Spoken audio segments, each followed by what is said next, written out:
All right, everybody, welcome back to episode 3 of the TO SportsTalk podcast. I'm your host, James Price, along with my buddy Evan Brown. How's it going, buddy? Not bad yourself. I'm doing pretty solid. Now, last 2 weeks, we've started with the Leafs, and rightly so.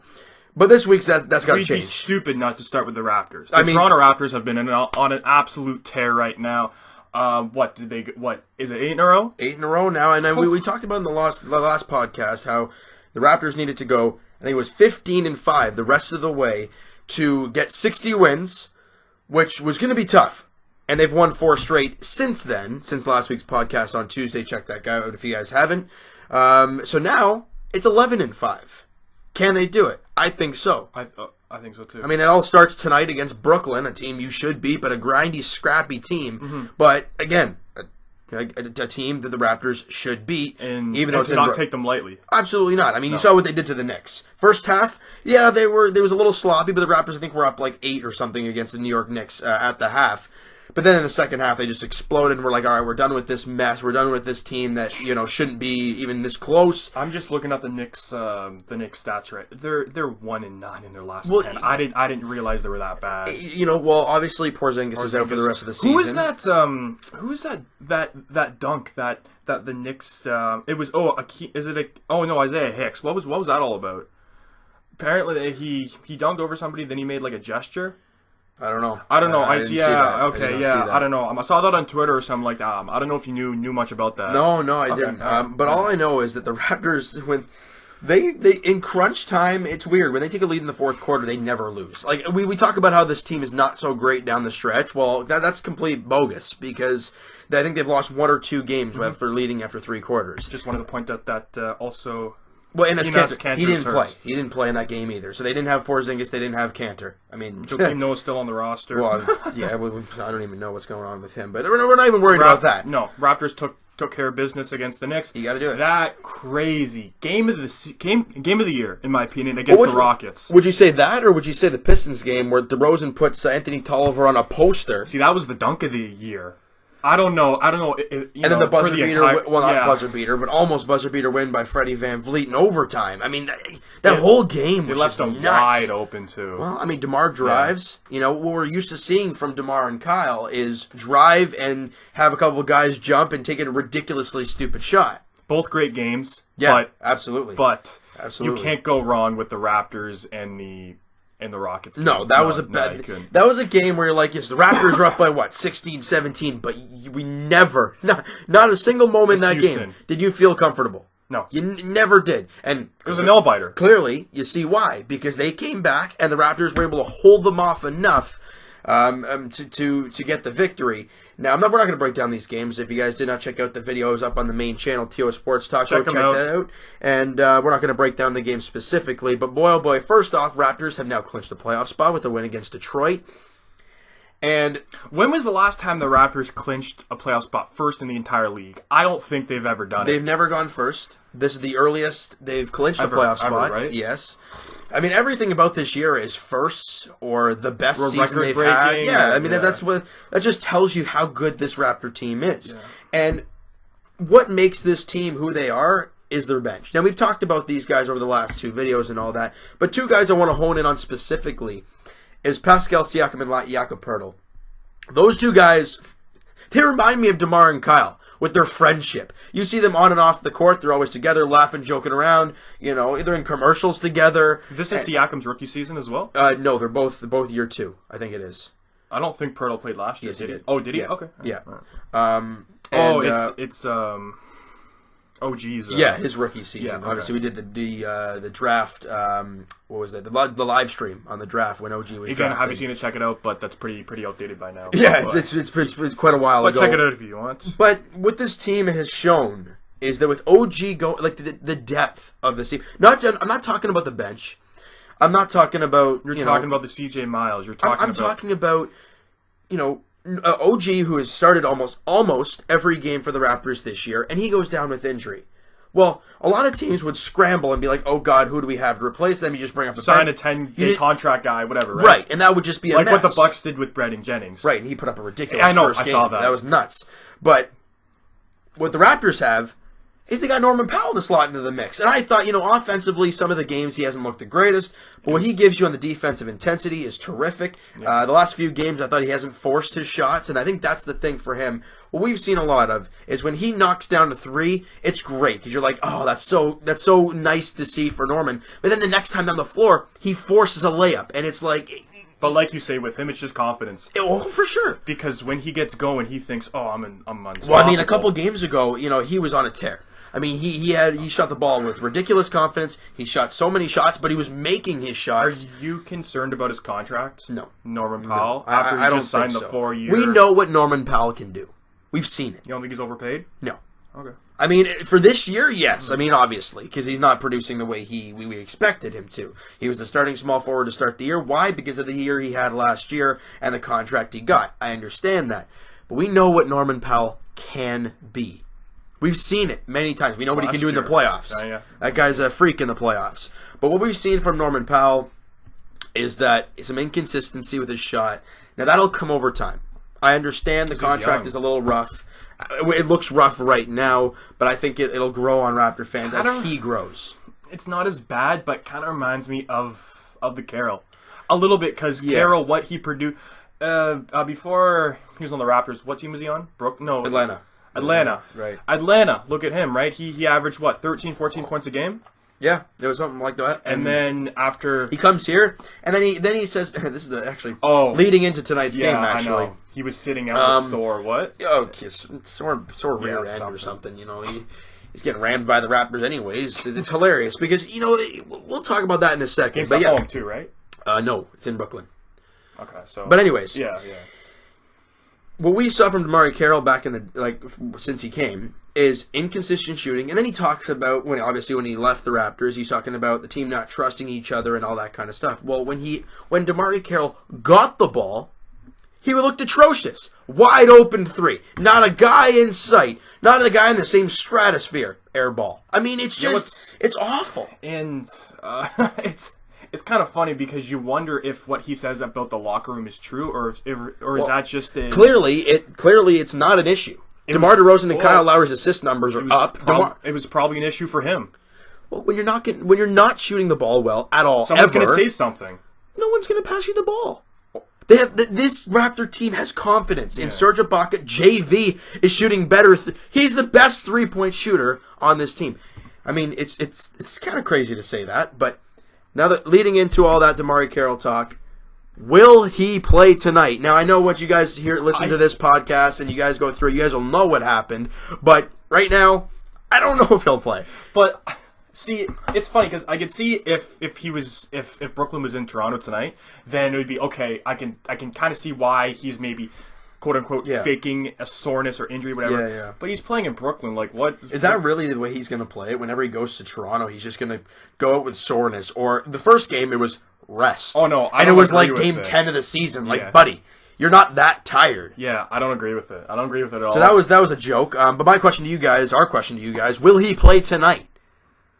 I mean, let us know on Twitter. The link will be in the description for all that. Yeah, that's going to be quite funny if he doesn't play. Oh yeah, I mean, by the way, guys, tweet your questions, tweet your any suggestions you guys have. Again, every Tuesday. So either DM us or comment on one of our Twitter posts, and we'll definitely look into that because. Yeah. I mean, if you saw in the first podcast, I think we went through the comments. We went through some of the questions. That was fun, yeah. So guys, again, DM us. Tweet us, add us, whatever you want to do. Ask any questions. Around the league, too. NHL, NBA, MLB will... It doesn't have to be specifically Blue Jays, Leafs, or Raptors. It can be whatever you guys want to talk about, right? Yeah. Anything that's going around in the league. Now, when it comes to this Raptor team and moving in... Yeah, go on. No, go on. I'm just looking and moving closer to the playoffs, and everybody's still kind of hanging on to their breath is a little. They don't know what to do with this Raptor team because we've seen what they do. We know how they play, but can they do this in the playoffs? That's the big question. Now, I think this team's too good to not do well in the playoffs, but you look at this team's schedule down the stretch, and you look at the way this team has played as of late. You got Brooklyn tonight. You head to Indiana, a team that has been playing really good. Like you said, you're surprised they're even in the playoffs. Well, yeah, I mean, they're 11 games over 500, 39-28. They just traded Paul George in the offseason. Did anybody expect that? Actually, no. And then you have Dallas at home. Then OKC's coming to town. Yeah. Then you go to Orlando, go to Cleveland, Brooklyn, Clippers, Denver, and then you go to Boston. Oh, so we played Brooklyn twice. Listen to this. The last game of March, first 2 games of April, you're in Boston, you're in Cleveland, then you're back at home to face Boston again. 3 straight games. Last time we beat Boston, was it in Boston? It was at home. We crushed them. Okay. We lost to Boston really early on in the year by 1 point. It was a 95-94 or something like that. I'm actually just looking at Carroll's stats right now. Sorry to kind of... He's not playing bad. Like, his numbers aren't bad. So it might have just been maybe something... Well, because, I mean, what other options do they have to pass to? You know, look at his percentages. What is he shooting? 41% from the field, 36% from 3. That's not any earth-shattering numbers. And plus, because obviously he was coming off the bench in Toronto. Well, no, he wasn't. That's the sad part. He was starting, and he was that bad. You know, that's why the Raptors didn't have any really other options. They bring in Serge Ibaka, and I mean, he was okay, but we're like, yeah, we still don't try. Look, I'm okay with OG or Norman Powell taking over for this meathead, because I mean, he was so bad. No, we brought him in more or less for his defense, and even that was awful. Well, the trade alone speaks for itself. We traded a first rounder and him just to get rid of him. To get, I don't even know who we got in return. We didn't really get anything. We just got a roster who we just waived, probably. Pretty much. Yeah. You know, and but probably one of the bigger mistakes of Masai. Well, yeah, but no one's perfect, right? He makes mistakes. That's that. They drafted OG. That's not a mistake, isn't it? And we do already have 3-4 first rounders on the team. Yeah, DeLon Wright, Pascal Siakam, Jakob Poeltl, Norman Powell's a second rounder, and OG now. So I mean, like, you look at building through the draft, it's so great, but it's just the chemistry of this team. They look so much different compared to last year. Right. I think what DeMar Carroll was talking about the whole trust thing and nobody trusted each other. Like, I think DeMar and Kyle's assist numbers reflect that in itself. DeMar's, I mean, I think last year he was averaging 4 assists a game. But this guy's had back-to-back Player of the Weeks. Yeah, I think you retweeted that.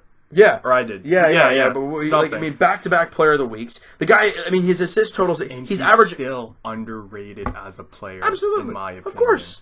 Did you check out, before the season even started, I think it was ESPN. Did you see that? The player rankings. No, it was actually the team rankings. Okay. I'll quickly bring it up here, but yeah, they had the Raptors going 6th. They had Milwaukee going in front of us. I think they even had Indiana going in front of us as well. And that just proves that it's not all about superstar talent. It's the chemistry of your team. Mm-hmm. And it's definitely the NBA is definitely a superstar-driven league. I mean, that's what both of us don't like, or anybody don't like. No, because Golden State. This year is proving that maybe it's starting to get away from that a little bit because we're hoping. You know, even the West. Look, okay, you have Houston who has Paul George. Houston, no, Chris Paul. Who did I say? You said Paul George. Sorry. That's OKC, but yeah. Chris Paul, Clint Capella. Yeah, he's been terrific for them. The big 3 and James Harden. Who would have expected them to be over Golden State? Nobody. I mean, you know what?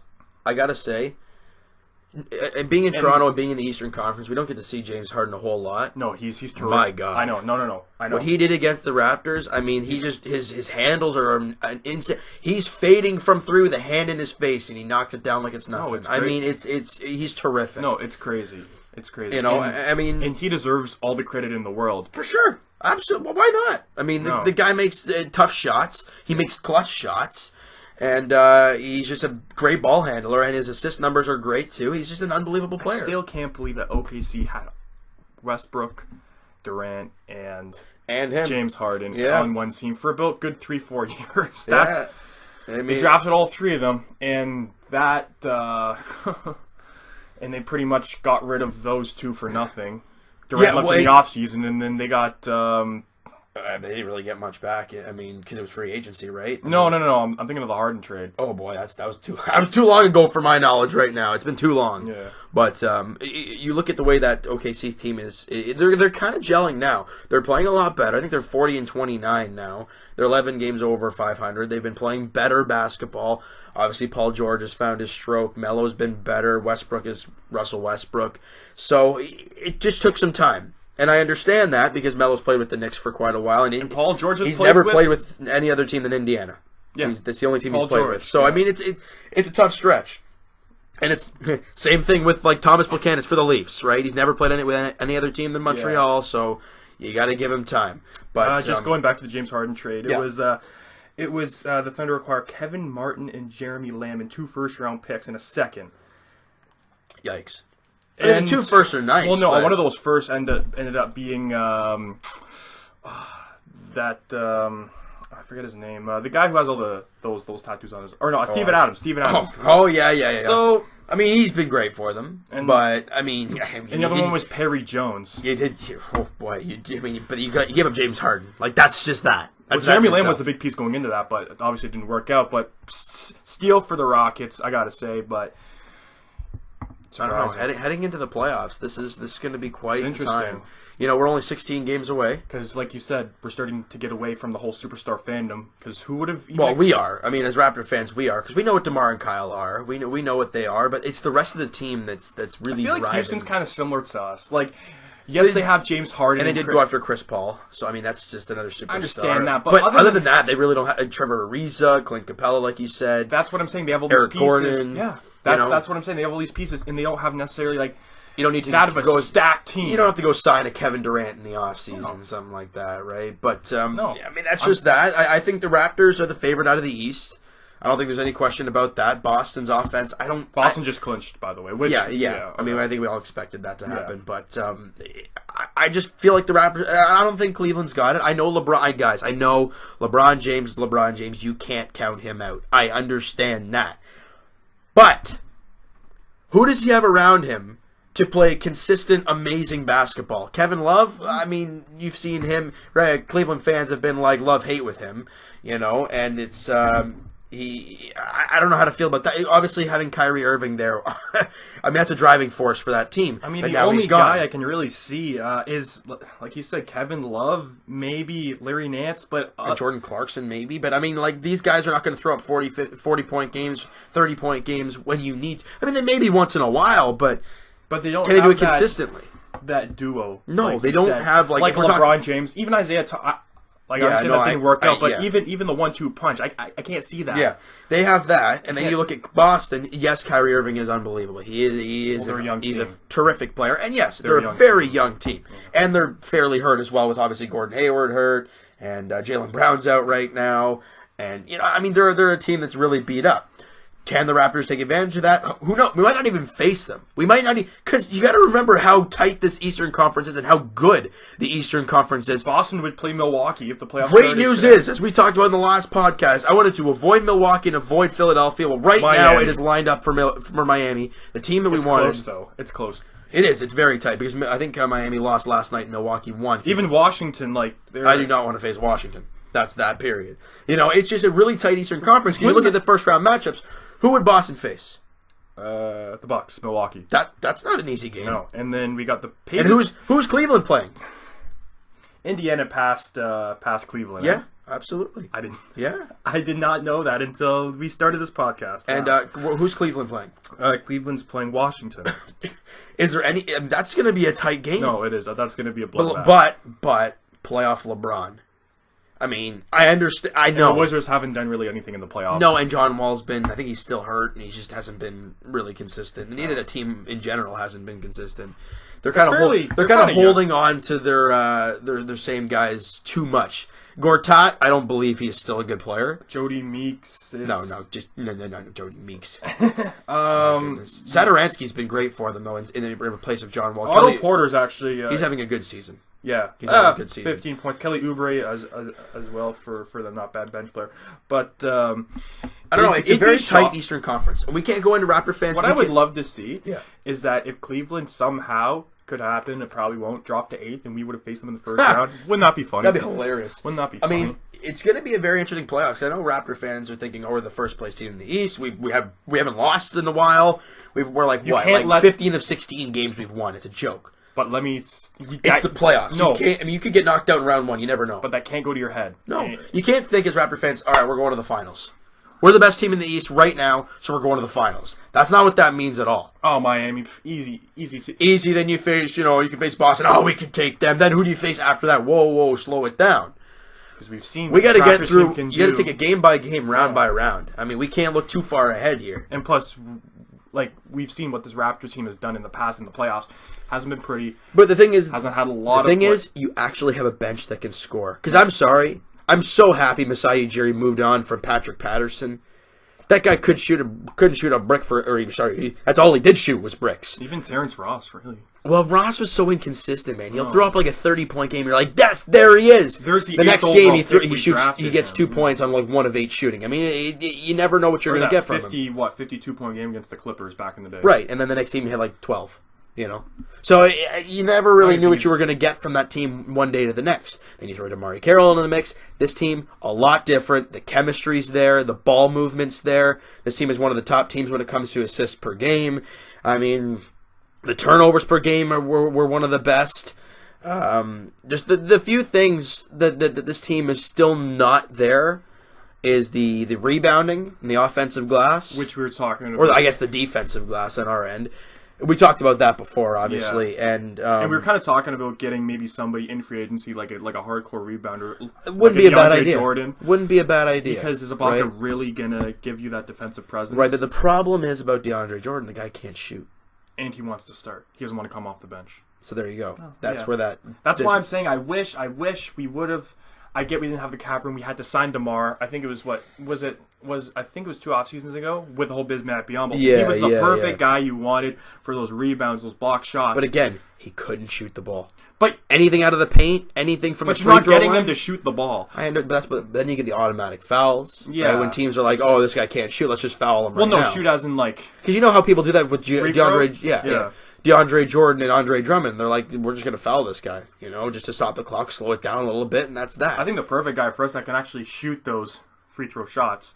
And JV. I'm sorry, dude. JV. The guy's an 80% free throw shooter. But does he have the hardcore defensive presence we want for the Raptors? He's been better. No, he has been better, but I'm still not that convinced he is. I am. Okay, I am. I'm convinced. I'm still not. He's defensive he's been working his tail off this year. No, he has. In every. I mean, you look at the new NBA. It's a big man who can shoot threes. It's all about 3-point shooting. I know. Right, and he is a freak when it comes to 3-point shooting for this Raptor team. His defense, I thought he's been terrific because he's had to learn how to guard big men who can shoot the three. Oh no, he's come a long way. He's been fantastic over the last little while. But you want either your center or your power forward to be that great defensive presence. Serge Ibaka. Arguably, yes. The best shot blocker on this team. Yeah. Arguably Jakob Poeltl as well, who's been a terrific shot blocker. Oh yeah, he's a great young guy. But I feel like that's the only thing this Raptor team is. It's rebounding and 3-point percentage. They chuck up a lot of threes. They make a lot of threes, but that's only because they take a lot. They're one of the worst teams in 3-point shooting. Plus, if you're going to take a lot, you're going to miss a lot. Either you take a lot and you make a lot like the Houston Rockets, or you take a lot and you don't knock out as much like the Raptors. Because 3-point shooting is great when you're like top 10 in 3 points made and the amount of attempts, great, but your 3-point percentage is one of the worst. No, that's the problem. Rebounding. And that was the big thing with Lou Williams back in the day. He just took up a lot of shots. He would average. I mean, he hasn't. He would average. He's having a great year this year. Well, he would average 18, 19 points with us. Right, but his percentage were way down because he was just shooting the ball all the time. So you go through your phases. You learn who can fit with your team, and clearly, this Raptor team has found who fits with this team. And clearly, Ujiri has known this and has not changed it during the trade deadline at all. No, and something I want to touch on real quick before we wrap up the Raptors content. Nigel Hayes gets his first taste as a Raptor against the New York Knicks, and played only 5 minutes, took 2 shots, both threes, knocked them both down. He had 6 points in his 5 minutes. Undrafted free agent from Wisconsin. 23 years of age. He's a 6'8" guy who can shoot the three. I'm not complaining. He's a power forward, too. Maybe he can bring that good defensive presence we were just talking about. Well, then who do you replace, though? Who does he play over? Yeah. Well, no. Siakam? No. I mean, coming off the bench. I'm not saying he's going to start. It's another option. It's another option, and it's not a bad thing. And, I know a lot of I know Knicks fans are pretty upset because they didn't want him to go. I understand that. But, hey, as a Raptor fan, I'm happy. 23-year-old big man who can shoot the three. And that's what this. But he's on a 10-day, so you don't know what they're going to do the rest of the season. They might just sign him the rest of the year and see how it goes. Or who knows? we could just let him walk. Yeah. Right? So you never know. That could be a one-and-done thing. But moving on now. Okay. Moving on now from the Raptors. From the hardwood to the ice. There you go. That's what the Air Canada Center does on a consistent basis. Well, that's what they're doing tonight. Or no, tomorrow night. Yeah. Well, they're doing it's probably already ice now because they're in Brooklyn tonight. But switching over to the old Leafs. Big win on Saturday night. Yeah, well, controversial win. Very controversial win. I mean, we've only had one game since the last podcast. It seems like every podcast, it's goalie a recurring. Yeah, that goal should have kind of Brian Dumoulin. Yes, he was in the paint. Yes, he made contact, but that puck was going in. I mean, with contact or not, that puck's going in the net. And they said that Ron Hainsey pushed him. Yeah, I don't know about that. He kind of didn't give him a lot of space. But the thing is, Brian Dumoulin pushed his way through there. But that being said, that goal should have counted because could Freddie Anderson made the save if there was no contact? Yeah. Probably not. The only thing I could see what the league was going for in that call was, yes, he forced his way through the crease. Right. But and he got too close to Freddie Anderson, and that's the only way I could possibly see them saying, all right, he forced his way through Ron Hainsey. He forced his way through, because he could have not cut back and just kind of, stopped up or whatever, but he forced his way through the blue paint. That begs the question. The question that I think the rule should be, could Freddie Anderson have made the save without the contact? Probably not. No. He was already sliding across, and I could see if he got injured after the hit to the head, he was fine. Yeah, it was just a kind of, it was just some contact. I'd be mad, and the puck was in the net. And you look at where that game went right after that. The Leafs scored because he got a 2-minute penalty as well for goaltender interference, right? And the Leafs score on that power play to make it 4-0, and they score to make it 4-2. Think about if our goal didn't go in, like if theirs counted, that's 3-2 game. That's a 3-2 game. Yeah, well, it would have been 3-0, but that goal would have counted, made it 3-1. They scored too late. Momentum, yeah. They scored too late. That would have made it 3-3. 3-3, yeah. You never know. Yeah. So that's what I'm saying. That was a big turning point. But there is a lot of what ifs when it's a 3-3 game, right? But no, I would be mad if I was a Pittsburgh fan for sure. Yeah, I mean, I'm a Leaf fan, but I'm a hockey fan. But we have to watch out because the league isn't going to fix this. I know Babcock keeps saying they have to fix this before the playoffs. And I was just going to get into that. No, they're not. And we have to watch out. Us in Winnipeg really have to watch out because we've seen what Gary Bettman does, quote-unquote, to Canadian teams, and maybe he's a little biased towards them. I don't know if that's true or not, but it seems like he kind of is. Mm-hmm. So we really have to watch out for these calls that can go against us in Winnipeg in the playoffs because we're the only two Canadian teams. I'm sorry. We have to watch out. If they call a goalie interference penalty, what's going to happen in the playoffs in like a Game 7 when there was barely any contact and he couldn't make the save, I'm going to lose my mind. But what's going to happen. That's the sad part. I know. That's the sad part, and it's just a matter of which team and how big of a situation is that going to be. I have a feeling it's going to be either us or Winnipeg that's going to get the short end of the stick. God, I hope not. I know it. I have a funny feeling, and like Babcock said, was this during? I think this was during the All-Star break when all the GMs met up and talked about goaltender interference and it's going to change. It's going to change. And Babcock said, I have this in writing about the whole goaltender interference thing. And if you are not in the crease or whatever, and you don't make initial contact with the goalie, that's a good goal. Yeah. Right? And what he saw in the Buffalo game, that was a good goal. And they called it back. I think it's the other way around. What do you mean? They called it a good goal. But the Buffalo scored. Oh, you're right. Sorry. And Freddie Anderson got in spin cycles because the guy got his skate locked up with Freddie. You're right. And he fires it in the net. That was Freddie's way out of the net. He's already on his rear end. And they call it a good goal. And that we're all like, what? Are you flipping blind? Like, there's plays like that are like, yeah, that's blatantly obvious, no goal. And they call it a goal. Then you get the game against Colorado.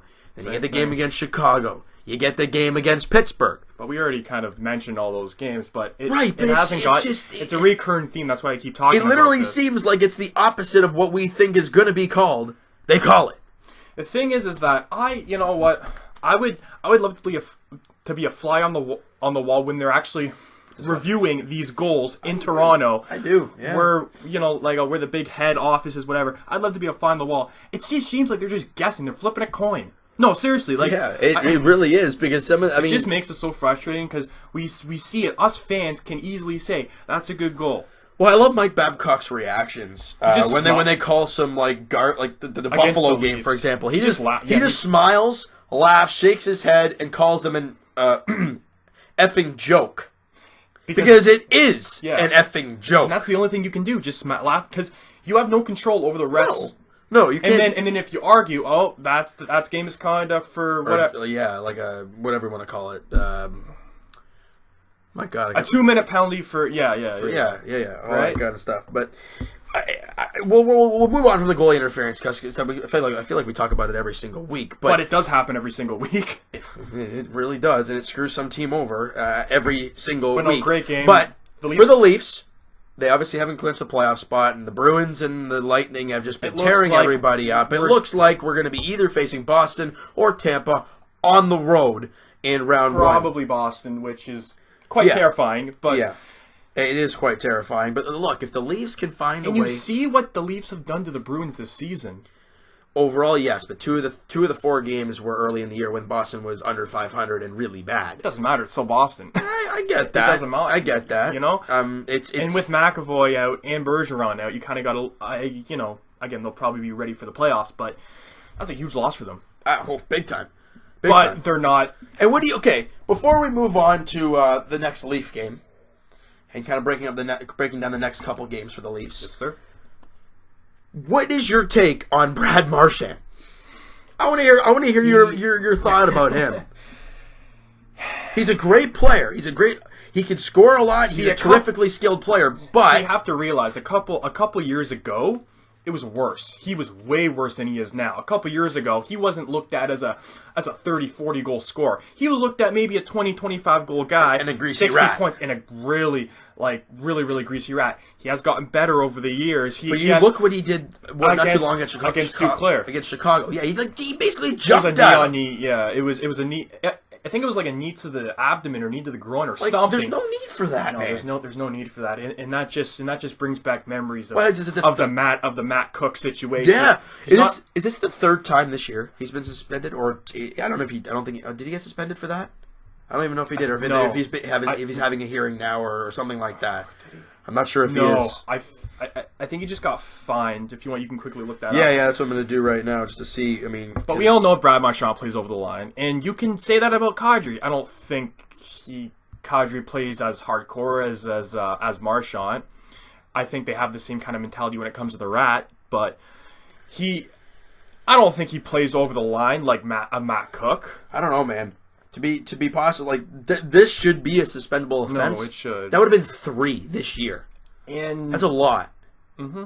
And being a repeatable offender, that's just going to be they're going to be harder on him. And with Bergeron out, and then if you have Marchand out suspended, I don't think he was, and Charlie McAvoy, but that doesn't hurt the Bruins at all, which scares me. Yeah, they're still tearing it up, even with all these guys injured. It's nuts. I don't know if it's the depth. Rick Nash has looked good for them.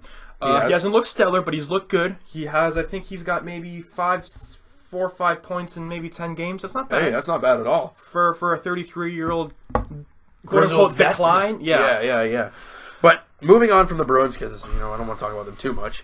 The Leafs, the Leafs have a back-to-back coming up, starting tomorrow against Dallas at the Air Canada Center. Right. Dallas is a team that is a very good team. Now, I'm looking on here, and I thought it was going to be Ben Bishop. It says Mike McKenna is expected to start. I don't know if that means Bishop is hurt or an IR, knee. So he's injured with a knee. Dallas is in a playoff spot, right? He said he will travel with the team. That was 5 days ago. Doesn't look like he's playing. I don't know. It doesn't look like he'll play, so bottom line, you should get the win. And you're at home? Yeah. Oh, well, you're going to that game, right? Yeah, I will be at that game tomorrow night. Bugger. Yeah, well. And then the next game, the Leafs go back to Buffalo. Can we please beat Buffalo? It's basically the Air Canada Center, but, can we please beat Buffalo? Come on. I understand it's a back-to-back. I have a feeling something's going to happen in one of these 2 games, because Ristolainen hates. Him and Kadri have a. I just love, in that Buffalo game, I don't even know if we talked about it too much in the last podcast, but I know exactly what you're going to say. How Kadri and Ristolainen had the little punch-up, and then Matt Martin starts talking to Ristolainen, and he's like, oh, nope, I'm out of here. No, screw that. Or no, I thought that you were going to mention about the whole, we have 4 games left. Oh, I mean, that just shows you the intelligence of Ristolainen, but look, Kadri's a much smaller guy than Ristolainen. So he takes him on, and, they tussle, they wrestle to the ground, literally. And then Matt Martin, a guy bigger and, stockier than Kadri, ready to fight. He's not even as tall as Ristolainen. No, he isn't. But Ristolainen's like, oh, no thank you. So, okay, so you're going to pick on somebody shorter, but not somebody that's still shorter than you, but can kick the snot out of you. So, yeah. I think it's just the history because remember Kadri scored on Buffalo. This was last year. Oh yeah, and then he yelled at Ristolainen. Oh yeah, I just remembered that. Remember that? Yeah. Holy smokes! So those two have definitely had a history. Buffalo and Toronto had a history in general. Yeah, I mean both teams were in the dumps a couple of years ago, and boy oh boy, Buffalo. And Buffalo looked to be on a steadier rebuild than the Leafs a couple of years ago, if you can remember that. But then they tried to speed it up, getting Ryan O'Reilly and Kyle Okposo. Even the drafting was kind of questionable. What they did. Sam Reinhart was supposed to go second overall to them, but hasn't really worked out. They really have not had any draft board luck at all with Connor McDavid and Aaron Ekblad and all Serves them right, though, because in 2015, in the trade deadline, they deliberately tanked to get McDavid. Yeah. They traded the whole damn team to get him. And then they don't get him. Karma. And Edmonton gets him, and look where they're sitting right now. But, so last one thing we'll talk about, Saturday night. This Saturday, Toronto, Montreal at the Air Canada Centre. We have not seen this in a while, where the Leafs are in the playoffs and Montreal is garbage. I love it. Yeah. And this is the first game at the Air Canada Centre against Montreal this year. We haven't faced Montreal in a long time. No, we faced them twice, and they've both been on the road. One where we just embarrassed them 4-0, and then the overtime winner by Matthews earlier in the year. Mm-hmm. So, I mean, and obviously Carey Price is out, so we're going to be seeing the Niemi. He hasn't been playing bad, though. 4-6-4, but I mean, look at the team in front of him. I mean, they're awful. And is Rena Valiev playing? Because I know Kurt Reichel... I think he's been in and out. I don't know if... Actually, you know what? I think he got sent back down. Yeah. Oh, no, he's on the IR, lower body. So, there you go, Montreal. Thank you very much. Kurt Reichel has looked good for... Laval. Well, I'm just saying, wouldn't that be something if he faced the Leafs on the Saturday night? That'd be quite the interesting time, that's for Probably sure. Could happen. But, hey, bottom line, tank for Dahlin, Habs fans are saying. Well, okay. Keep losing in the shootout, then... Waste another year of Carey Price, I'm saying. I mean, Carey Price does not grow on trees. See, but the thing is with Montreal is that would you rather go in free agency and maybe get I don't even know who's out, maybe sign... Honestly, I think their first priority... Get rid of Marc Bergevin. The guy's an idiot. But he's French-Canadian, that's why. Oh, my God. Weber for Subban. Yeah, where'd that get you? Subban went to the Cup Finals last year. Looks like he's just about there now. And Weber, I think he's still injured for Montreal. I don't know if he is actually still. I mean... No, he is. He's out for the year. There you go. He's out for the season. His contract's bigger. He's older than Subban. It just really hasn't worked. Actually, I just want to see Montreal's injured. Their whole team... Right, but I think right now they're probably being told to get injured just to tank. Yeah. I have a feeling... And then you look at the Drouin and Sergachev move. I remember I talked to you on that day when that happened, and I told you, I'm like, man, Drouin has not proved much at all in the NHL. He had, 55 points with Tampa last year? And that's with Tampa Bay. With a very good Steven Stamkos and Kucherov, Tyler Johnson, that whole forward core is nuts. And then you go to Montreal, a team that can't score. They're playing him center. That's not even his natural position. No. And then look at Sergachev's doing with Tampa. It blows my mind that Bergevin thinks he can, it doesn't matter. Trade from French Canadians and think it's going to go great. I mean, yes, some of them are very good. Drouin's a good player. He's got the talent.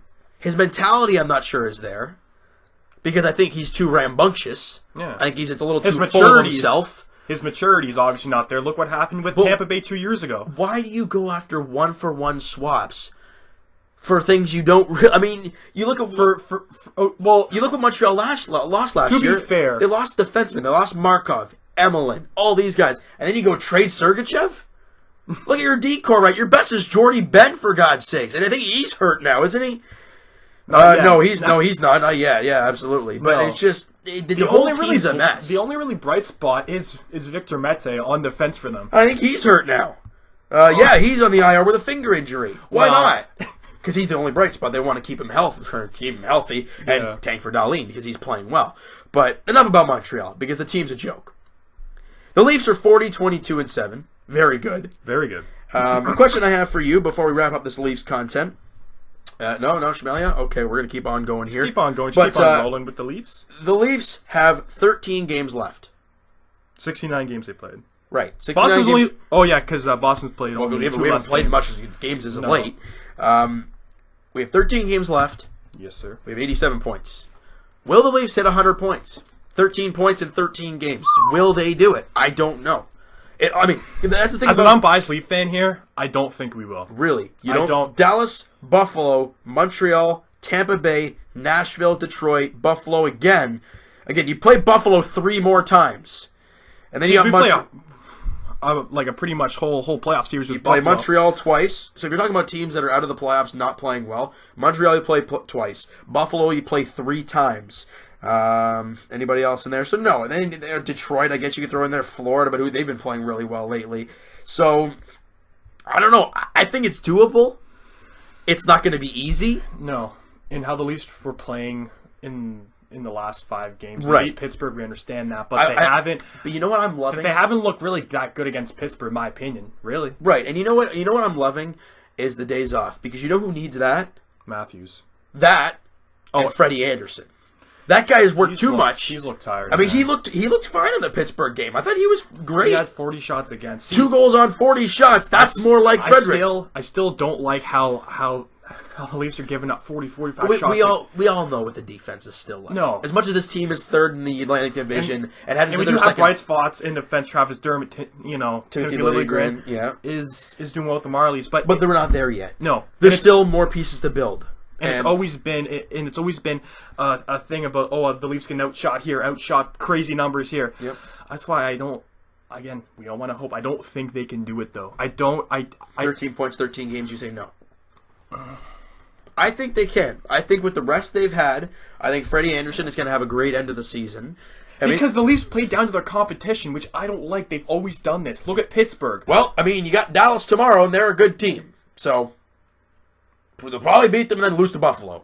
Yeah. That's just the way it goes. I mean, the Leafs in Buffalo, they've always had a tough time, no matter what. Buffalo could have 3 wins. Even with the Ryan Miller days. God, let's not go back to those days. But the question I have for you, and this is not team-related, Leafs team.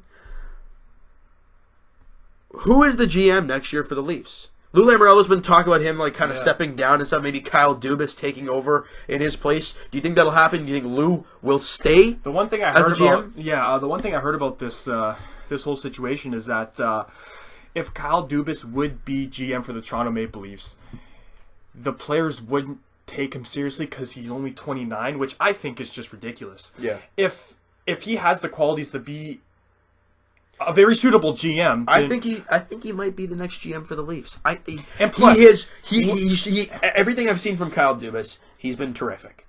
He's been fantastic. What have you seen from Kyle Dubas? Well, you haven't seen a lot, but just I don't know.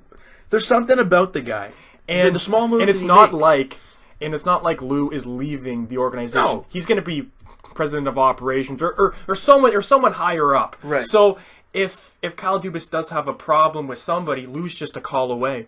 Mm-hmm. And then because Lou's probably one of the most intimidating GMs in the league. Yeah, I think he is. This guy could win the Stanley Cup and he will not smile. No. Well, actually, he probably would at that point. But and just the whole thing with the Roman Polak putting him on IR with Soshnikov, he said we're not doing anything illegal here.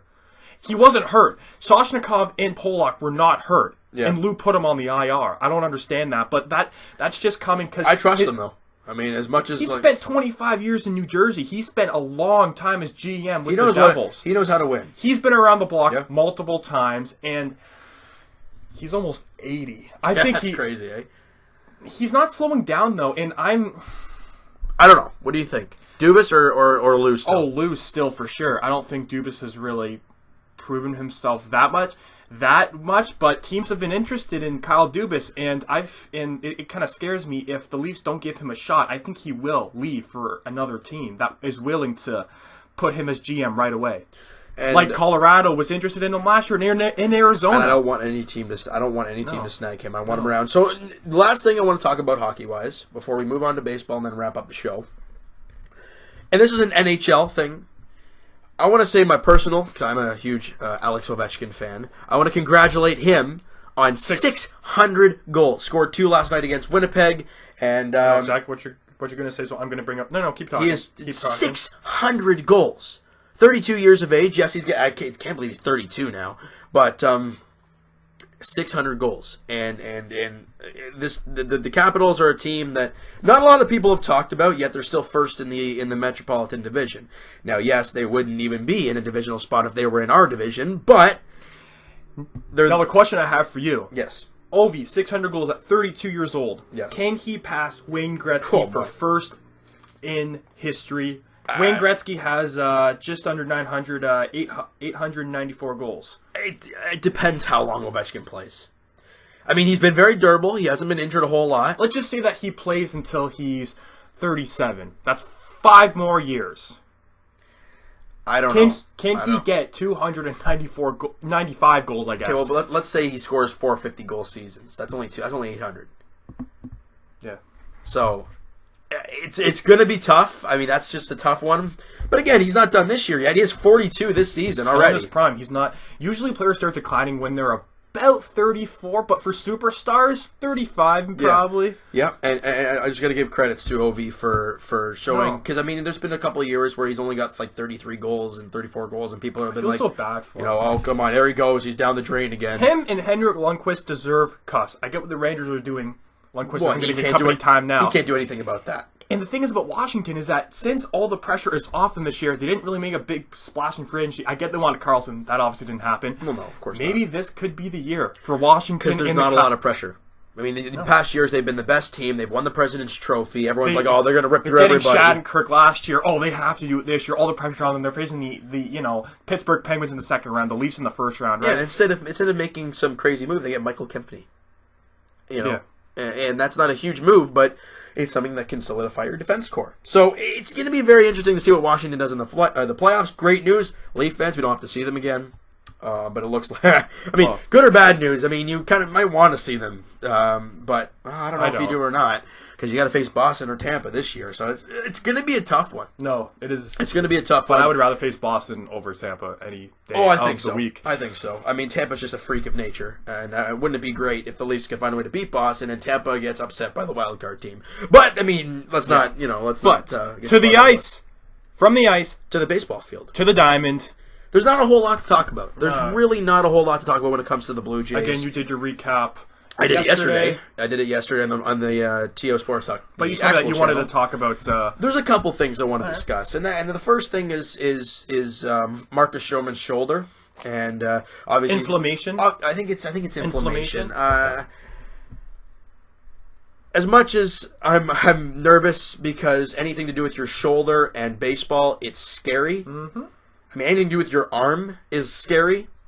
What's that injury? Is it John? Tommy? Yeah. Yeah, no, that's nothing to do with that. That's up in here. I mean, your shoulder. Nothing to do with that. Because if you saw those videos about pitchers actually throwing out their arm, oh, it's nasty. Ew, it's nasty. But like I wanted to get to with Marcus Stroman, he is not going to start opening day. I mean, obviously, the great year he had last year, everyone probably coming in expected him to start the season as the opening day starter. He is not. It's a couple more weeks. But about that, he might even play in the opening series against New York. It might it's not going to be a big thing, I don't think. But like we talk about, but it's on your mind. Do you want him to start game 1 and not be 100%, or wait a series or 2 and have him be healthy the rest of the season? Like, again, back to the Leafs. Same thing with Conor Matthews. Would you rather rush him or keep him? No. With right. Stroman, I feel like we are facing the Yankees. Great team. Great. But it's the first 3 games. You have 100. What? After 3 games, you've got 159 more games. It's not like the Blue Jays only play 50 games in a season. No, it's not 82 even. No, it's 100 and what? 162 games. It's a lot of games. And Stroman missing 1 or 2 starts, I'm not going to be going crazy. And wouldn't that be something if, Stroman's good, but he's not 100%, and then the first, couple pitches, he ends out throwing out. He throws an inning or 2, and then he leaves the game with shoulder tightness or shoulder something. And then he's out for a month. Yeah, how would that make us feel? That's the big problem. How would that make us feel? I don't want him rushed back. No. And another guy that's been on the quote injury front, Randall Grichuk. He was the offseason acquisition. I think he's going to have a great year if he stays healthy. He left the game earlier in spring with I think it was like a hand something or hand strain or whatever it was, a wrist strain or something like that. Okay. He sprained his wrist or something. Because on a diving play, he's back. I mean, he was back playing, great stuff. Right. But then he left the game a game or two ago with rib soreness, and that's 2 different injuries in the spring so far. Something I'm like, I don't want that to nag. I don't want that to be a thing the entire season. Is have him in and out of the lineup with different injuries. But I mean, you never know. He might not have another injury the rest of the way. Steve Pierce is a guy that's, you know, what? I don't trust him at all now. Now that with the outfield, you said he looks lost in the outfield. Whenever it's a fly ball, he looks like he's 12 trying to track a fly ball on a peewee team. You know, he looks lost. And speaking of lost, Ezekiel Carrera DFA'd then released by the Jays, and I kind of expected that. You know, the crowded outfield of Hernandez. Couldn't you have sent them down to Buffalo?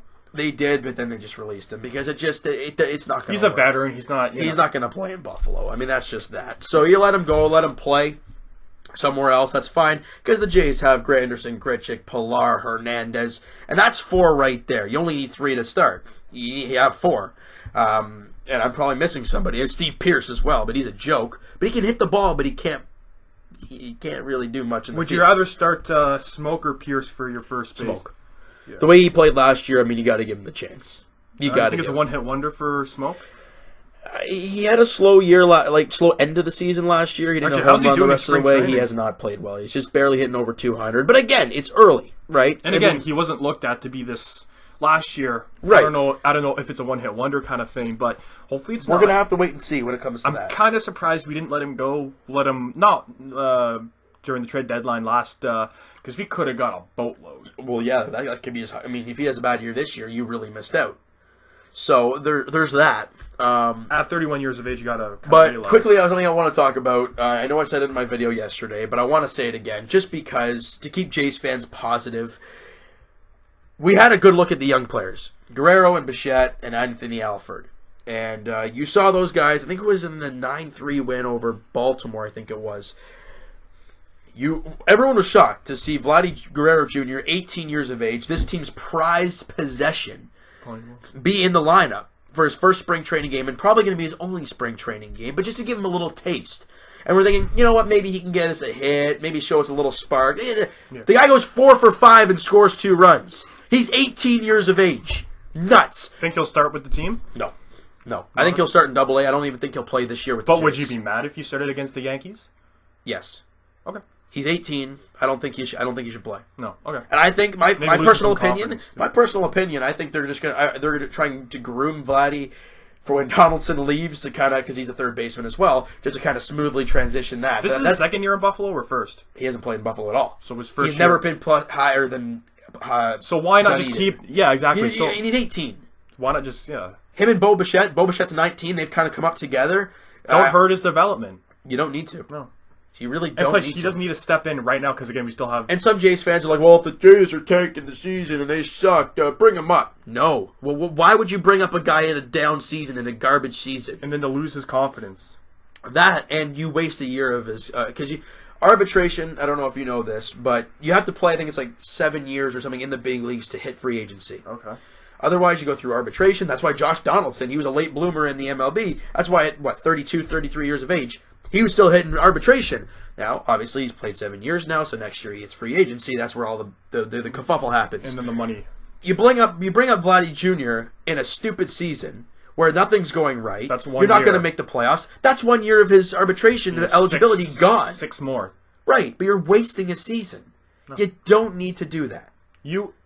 If the Jays, well, how about this? If the Jays were playing well, then you don't need him up here then.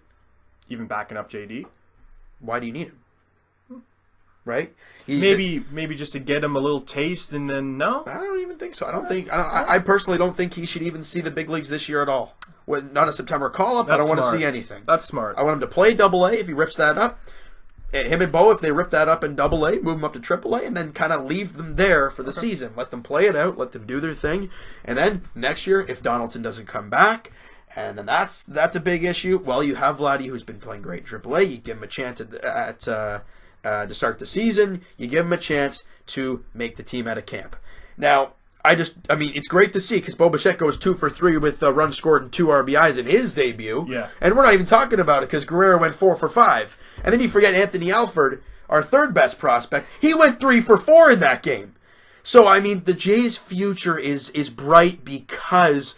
But what scares me... Because Atkins and Shapiro do not like trading young guys. Good. They do not like it at all, and I love it because this team, obviously with Anthopoulos, he basically unloaded the farm system for a couple of good years. And yes, they were great seasons, and I loved them. But now you see the hole that he left and what these guys are trying to patch up. Now, in the couple of years they've been here, the drafts they've gone through, they've done well. They've gotten Nate Pearson, guys like that are looking great. Still early to tell, but I love what they've done so far. Good, and that's what I was just gonna bring up. It's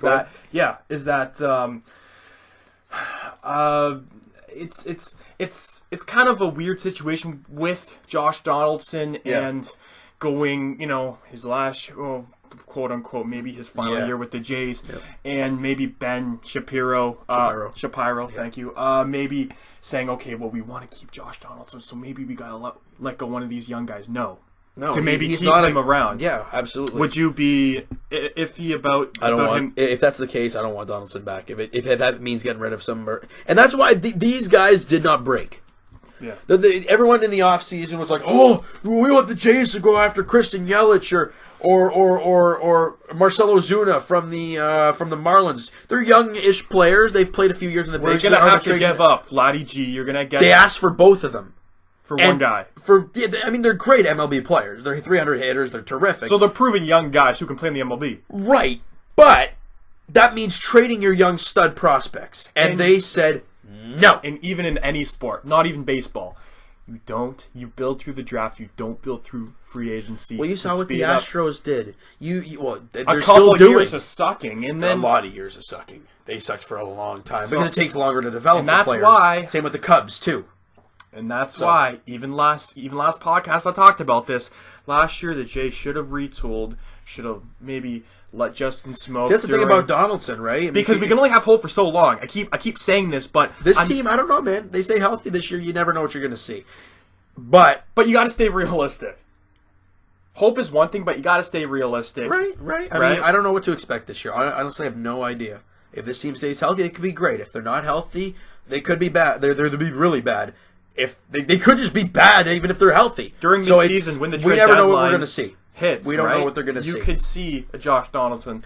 That's a problem, though. He'll be a rental at that point, and the trade value is down. But you're still getting something back for him, and that's better than having a walk. You look what happened with David Price back when the Jays acquired him in 2015. They got rid of Norris. He was a rental, but Daniel Norris has been awful. I mean, it wasn't great in the MLB with the Blue Jays. He got sent into AAA. He was okay there, and now that he's been with Detroit, he's been in and out of injury. And when he has played, he hasn't been good. And that's the key price for David Price in that trade. No pun intended. That's the biggest piece of that trade. And Detroit's looking back like, man, we got absolutely shafted. We got nothing for him because he was a rental. But you have to understand this. They weren't going to re-sign Price. Detroit... Right, and that's understandable. But you look how much you get for a rental player. That's what I'm trying to say. Now, with Donaldson, he's an everyday third baseman. With Price, he pitches every 5 days. I get that. And Donaldson, he'd play every single day. I understand that. And that's a big thing. Even with Price, when he was with Detroit, I think Donaldson's still more valuable than him. Yeah. I mean, like I said, Donaldson plays every single day. Price doesn't. So there's that. But the last thing I want to do before we kind of wrap up the podcast a little bit here. Jake Arrieta, or do you want to get into that? Go ahead. That's what I was signing, going for. 3-year deal with the Phillies. I don't know how much for. Let me just check that out quick. Can the Phillies finally get out of the basement? James Price. Boy, what's their division? I just want to see what their division's like. All right, let me just check the division. Oh, it's grapefruit. Oh yeah, right. They don't have the divisions in there, but I don't know if they'll get out of the basement. They signed Carlos Santana, the guy from the Cleveland Indians. He's a great player. They got Jake Arrieta, but I don't know if that's enough. That's 2 guys, and I know they look good, and that kind of thing. I'm just looking at their division right now. And the Phillies, I think they can actually come second because, okay, you got the Marlins. That's true. That is true. I think you know what? They're probably going to get out of the basement because the Miami Marlins, they're not good. They obviously traded like half their team. Ozuna, Stanton, Yelich. They're all gone. Those are the three main Gordon guys. Still on? No, he's gone too. So there you go. You got the Mets, who could possibly come first. I mean, yeah. They got no Syndergaard. If Syndergaard can stay healthy and Harvey can stay healthy, yes, I'm pretty sure. Yeah, they do. The Braves aren't they? I don't know. They might be a team. The Nationals. I think the Nationals are going to win the division. So Nationals first. Mets next. Okay, Mets next. Phillies maybe wild card spot. No. No, I don't think they're good enough for a wild card. I mean, you never know, but I don't think so. I don't know why Jake Arrieta would go to the Phillies. Well, how much money did he get? Did you see? Let me quickly check that out. Because it must have been something good enough to not go from the Cubs to the Phillies. Oh, it's probably a freak. I don't know why they would get Hugh Darvish instead. I think Arrieta's a better pitcher than Hugh Darvish. Yeah, I mean, Hugh Darvish clearly hasn't done. I don't know. Blue Jays believe Tulowitzki could return before the end of April. Whatever. Oh, okay. Well, I mean, you got to let Miss Diaz there to fill his hole for now. So that's okay. 3-year deal. Let me just go into this quickly here. It doesn't say. $135 million. So for 3 years. So Jake Arrieta, first year $30 million, second year $25 million, and then the third year $20 million. So they spread it out nicely because he is in his third year. He will be 35, 36. Yeah, so he's only making 20 million. Yeah. I don't know. I just personally don't feel like the Phillies are there, but we're just gonna wrap this baby up now. I mean, we've gone through all the Raptors stuff. We talked about the Leafs, and of course the weekly talk about goalie interference, and we break down the Blue Jays a little bit. We didn't really have too much to talk about. We didn't. And if you guys haven't known yet, haven't seen yet, our podcast is on iTunes. Link's going to be in the actual description. You guys can download the podcast. You guys can listen to it offline. Do whatever you want. And if you guys have not actually subscribed to the main channel, which I'd be shocked if you guys haven't. Link is also going to be in the description. There you go. You guys can subscribe there and show some love a little bit. And show little like and subscribe buttons. I hope you guys really enjoyed this video because obviously we love doing it for you. We loved it. Again, next week. Same week. Same time, same place. Same time, same place. And we're actually going to have some Leaf games to talk about, not just one game. And hopefully the Raptors can maybe have their 10th win. Keep it rolling, man. I mean, 10 in a row. That'd be nice. They got to beat Indiana to do that. But that's going to be a doozy. And we'll talk to you guys next Tuesday. I mean, hoping for some more positive things to talk about. More positive things. And if there's anything negative, we'll lose our mind a little bit. But yeah, maybe. But you know what? That's always entertaining. Oh, for you guys. It's entertainment. It's entertainment. That's all it is. All right, so we're just going to wrap that up there, guys. I hope you guys enjoyed this one. Hit that like button if you guys are watching on YouTube. Hit that like button. DM us any questions you have. Subscribe. Yep. DM on Twitter. Put it even in the comments if you guys want. Everything is going to be in the description, so click that see more. You'll see everything. And so follow up the Twitter. The podcast, the podcast channel, and the main channel. If you guys have not, you guys are amazing. And we'll talk to you. We will talk to you guys next Tuesday. I will talk to you guys tonight as the Raptors look to get win number 50 against Brooklyn. Against the Brooklyn Nets. Is Carroll going to play? Will Damari Carroll play? That is the question. Probably not. Well, we'll talk to you guys then, and we'll find out. Peace.